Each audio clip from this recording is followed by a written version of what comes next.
The basic nomenclature for the initial stability of a ship. Introduction. The basic nomenclature for the initial stability of a kind explains the key reference point used to understand how a ship behaves when it is slightly inclined or held. This includes the keel as the baseline, the center of gravity where the ship weight acts downward, the center of buoyancy where the buoyant force acts upward, and the metacenter which indicates stability during small angles of hail.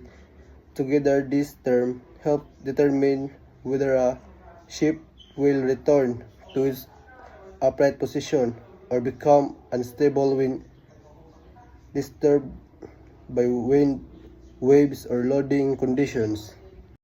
There are 9 terms of the basic nomenclature for the initial stability of a ship.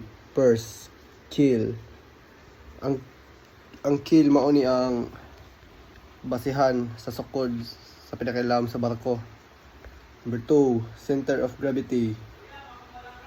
Mao ni ang bisan pa man nga ang kabug-aton sa barko magkalinlain ug naa sa laing parte, hal, makina, karga, gasolina, pasahero or uban pa. Giisip nato ni mura na kini sa usa ka punto. Kana nga punto mao ang center of gravity. Center of buoyancy. Kini mao ang sentro sa gidaghanon sa parte sa barko nga naa sa ilawom sa tubig. Dinhi nagikan ang kusog sa tubig nga nagduso pataas aron suportaan ang gibug-aton sa barko. M. Metameter. The interaction point of the vertical lines should be original center line. Ang ibig sabihin nito ay punta kung saan intersect ang vertical line mula sa B or sa original na center line kapag ang barko ay naglalayag o tumigil. JM. Metacentric height. Distance between G and M. If M is above G, positive GM, the ship is stable. Ito ay distansya na pamagitan ng M at G. Kung ang M ay mas taas kaysa sa G, positive ang GM ay stable ang barko. Kung ang G naman ay mas taas kaysa sa GM, negative ang maaring tumigil o tumaob ang barko. MG, righting lever. Horizontal distance between B and G. Righting the turkey to return the ship upright.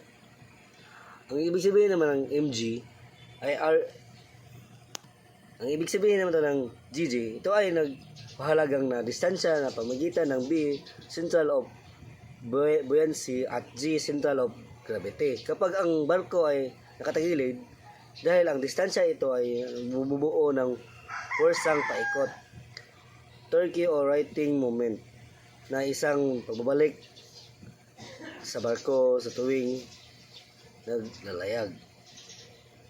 Mas mahalagang simple. Kapag ang mas malaki ang GG, mas malakas ang kakayahang ng barko na bumalik sa tuwid. Kapag ang zero ng GG, walang puwersang kapag ang zero ang GG, walang puwersang napapatuwid sa barko. PM or metacentric radius. Distance between B and M. kg. Vertical height of G above the keel. km. Vertical height of M above the keel. km equals kb plus bm. Ang pasabot ana ang bm metacentric radius ang gilayon gikan sa B center of buoyancy padulong sa metacenter. Napakita kini kung unsa kalig-on ang barko, kung kini mo tuya-tuya, kung mas layo ang M gikan sa B, mas ligon ang barko sa unang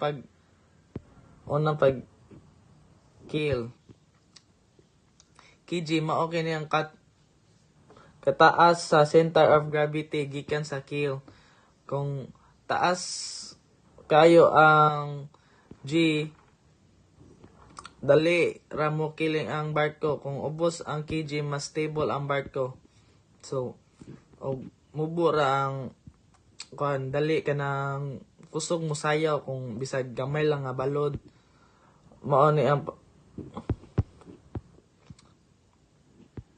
so dapat makamao jud ka sa km, kb o bm para makahibaw ka kung stabilize ba ang barko or ligon ba ang barko or dili ba dali mo